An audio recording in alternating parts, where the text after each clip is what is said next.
Baik Pak, selamat pagi, selamat siang, selamat sore, selamat malam. Sebelumnya Assalamualaikum warahmatullahi wabarakatuh. Perkenalkan saya Zakwan Fadlullah dengan NPM 24210020056. Terima kasih kepada Bapak dosen Muhammad Irfan MSy selaku dosen pengampu ulumul hadis. Di sini saya akan presentasikan makalah kelompok 6 yang berjudul periwayatan hadis. Jadi para ulama ahli hadis memberikan istilah penerimaan hadis dengan istilah tahammul, yaitu menerima dan mendengar suatu periwayatan hadis tersebut gitu dari seseorang guru dengan cara metode tertentu. Sedangkan penyampaian hadis dengan istilah ada, yaitu menyampaikan dan meriwayatkan hadis kepada orang lain. Periwayatan dari hadis itu adalah proses menerima atau tahammul tersebut gitu dengan orang lain gitu oleh perawi dari gurunya, dan setelah dipahami, dihafal, dihayati, diamalkan dan sebagainya, ditulis, ditahrir dan disampaikan kepada orang lain. Nah, jadi sebagai seorang murid ada dengan menyebutkan sumber pemberitaan tersebut dari riwayat tersebut. Nah, jadi itulah periwayatan hadis. Nah, yang kedua ada syarat-syarat dari periwayatan hadis dan penyampaian hadis tersebut. Nah, di sini ada beberapa syaratnya dalam periwayatan hadis tersebut. Dalam penyampaian hadis dan periwayatan hadis atau yang biasa disebut dengan tahammul hadis. Syarat-syaratnya itu yang pertama adalah adil gitu kan, para ahli hadis dan ulama lainnya, sehingga meriwayatkan hadis-hadis itu layak diterima atau ditolak. Syarat penyampaian hadis ada mayoritas ulama hadis, ulama usul dan ulama fikih sependapat bahwa orang yang riwayatnya bisa dijadikan hujjah bagi laki-laki maupun wanita harus memenuhi syarat-syarat sebagai seorang perawi hadis. Yang itu yang pertama adalah Islam, sehingga tidaklah diterima riwayat orang selain Islam gitu, yaitu orang-orang kafir berdasarkan ijma ulama, baik diketahui agamanya maupun agamanya tidak diperlihatkan.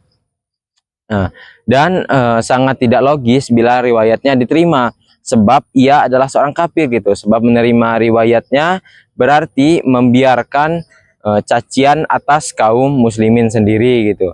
Jadi orang yang tidak Muslim atau tidak Islam tidak diterima gitu. Yang kedua adalah baligh. Yang dimaksud baligh di sini adalah adanya akal sehat disertai usia yang memungkinkan untuk bermimpi basah gitu. Usia baligh ini sini merupakan usia dugaan adanya kemampuan menangkap pembicaraan orang lain gitu. Ada banyak yang disetujui, antara lain adalah dapat membedakan hitam dan putih, memahami hukum-hukum syariat, karena ini adalah taklif dikaitkan dengannya. Ini merupakan pusat taklif. Yang ketiga adalah sifat adil, merupakan sifat yang tertancap dalam jiwa seseorang yang dapat mendorong pemiliknya untuk senantiasa bertakwa dan memelihara harga diri, sehingga jiwa kita akan percaya akan kejujurannya, menjauhi dosa besar termasuk di dalamnya juga sebagian dosa kecil seperti mengurangi timbangan, walaupun itu sebesar sebiji saja gitu, mencuri sesuap makanan, serta menjauhi perkara mubah yang dinilai mengurangi harga diri seperti makan di jalan, buang air kecil di jalan, berteman dengan orang yang keji dan sebagainya. Serta juga berteman kepada orang terlalu berlebihan dalam berkelakar gitu. Yang keempat adalah dobit, yaitu keterjagaan seorang perawi ketika menerima hadis dan memahaminya ketika mendengarkannya serta menghafalnya, sejak menerima sampai menyampaikannya kepada orang lain. Dobit ini juga mencakup hafalan dan tulisan. Maksudnya di sini seorang dobit itu seorang perawi harus benar-benar hafal bila ia meriwayatkan dari hadis tersebut. Jadi perawi itu harus hafal gitu dan memahami tulisannya. Jadi seorang perawi itu harus hafal dan memahami tulisannya yang dari ada terkait perubahan, pergantian atau pengurangan bila ia meriwayatkan tulisannya gitu. Syarat penerimaan periwayatan atau tahammul hadis itu ada beberapa perbedaan di kalangan ulama gitu tentang syarat-syarat dan layak atau tidaknya seorang bertahammul hadis sebagai berikut gitu. Yang pertama itu adalah al-qadi, ya, al-qadi ingat, yaitu menempatkan bahwa batas minimal usia anak diperbolehkan bertahammul paling tidak sudah berusia 5 tahun. Jadi orang yang meriwayatkan hadis itu harus berusia 5 tahun gitu paling tidaknya. Karena pada usia ini anak sudah mampu menghafal apa yang didengar, dapat mengingat-ingat apa yang telah dihafal. Jadi pada usia inilah para ulama sepakat bahwa boleh meriwayatkan hadis. Yang kedua ada Abu Abdullah Al-Zubai mengatakan bahwa sebaiknya anak itu diperbolehkan untuk bertahammul dan menulis hadis pada usia 10 tahun sebab usia akal mereka sudah dianggap sempurna dan telah mempunyai kemampuan untuk menghafal dan mengingat hafalannya tersebut. Yang ketiga adalah ulama yang bernama Yahya bin Ma'in menetapkan usia 15 tahun berdasarkan hadis Ibnu Umar yang berbunyi, saya dihadapkan kepada Rasulullah SAW pada waktu perang Uhud. Di saat itu saya baru saja berusia 14 tahun. Beliau tidak mempertahankan aku. Kemudian aku dihadapkan kepada Nabi Muhammad SAW pada waktu perang Handak di saat umur 15 tahun dan beliau mempertahankan aku. Jadi ulama yang keempat yang mengatakan tentang periwayatan hadis adalah Syam, ulama Syam, memandang usia yang ideal untuk bertahammul dan meriwayatkan hadis itu setelah usia 30 tahun. Sedangkan ulama dari Kufah berpendapat minimal berusia 20 tahun. Jadi metode-metode penyampaian hadis dan penerimaan hadis itu ada banyak. Nah, salah satunya ada al-sima min lazi asy-syaikhi. Yang kedua adalah qiraah al-a'la asy-syaikh. Yang ketiga ada al-ijaz al-munawalah. Yang kelima ada al-kitabah. Yang keenam al-a'lam. Yang ketujuh al-wasiyah. Dan yang ke-8 al-wajadah.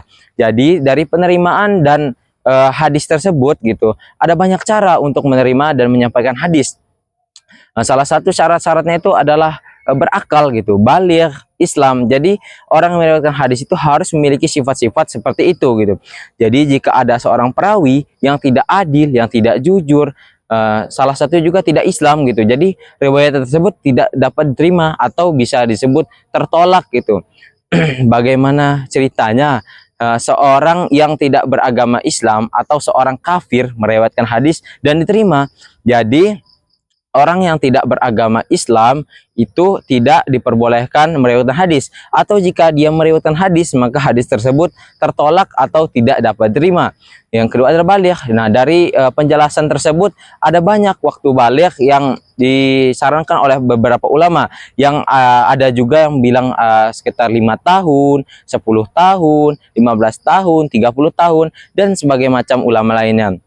Tetapi ulama itu semuanya berpendapat bahwasanya usia idealnya untuk memahami baligh tersebut adalah usia-usia yang dia itu dapat menentukan yang hitam dan putih, dapat menentukan yang baik dan juga yang benar, dapat menentukan yang salah dan yang benar begitu. Jadi usia-usia tersebut dapat meriwayatkan hadis gitu dari usia 5 tahun menurut ulama-ulama tersebut, usia 10 tahun, usia 15 tahun, sampai ada yang berpendapat bahwasanya setelah usia 30 tahun. Kenapa? Karena supaya hadis tersebut gitu dapat diterima dengan baik. Karena sejatinya periwayat hadis itu harus hafal gitu, harus hafal, dia harus memahami apa yang ia tulis, apa yang ia bicarakan dan yang sebagainya gitu. Dari itulah tadi dari para ulama gitu yang berpendapat bahwasannya penerimaan dan periwayatan hadis tersebut gitu. Itulah presentasi dari kelompok 6. Sekian saya ucapkan. Terima kasih kepada Bapak Dr. Muhammad Irfan, SAI MSy, selaku dosen pengampu Ulumul Hadis atas waktunya. Terima kasih sekali lagi saya ucapkan. Billahi fisabilil haq fastabiqul khairat. Assalamualaikum warahmatullahi wabarakatuh.